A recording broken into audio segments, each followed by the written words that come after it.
Let's take a look out east where you can see storm clouds overlooking Fort Morgan. We have seen a lot of rain today, kind of all over the state. Meteorologist Chris Bianchi joins us now. And Chris, what are the rain totals looking like? Because right before we came out to set, you said this is probably going to be the biggest rain event of the summer in terms of totals and flooding. For the South Metro area specifically, for Dougco, this is likely going to end up being the distinct, at least so far this summer, distinct rain event. And I'll show you a little context in just a second.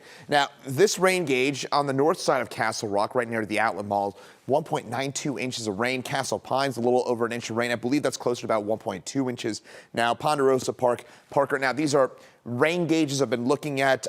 Seen a few unofficial reports of more like 1 or 2 inches of rain out there in Parker and Ponderosa Park. Of course, we'll update that for you as it gets a bit closer. But here's a little bit of perspective.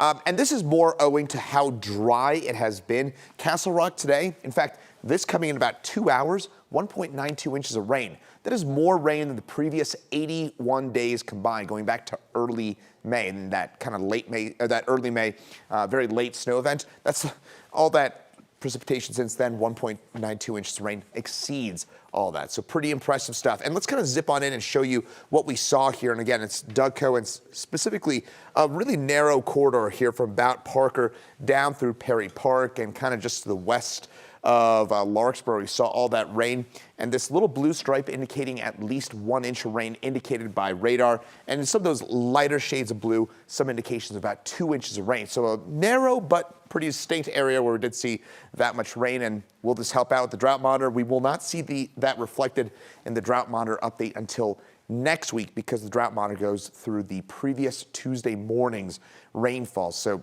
we won't see this until next Thursday reflected on the drought monitor.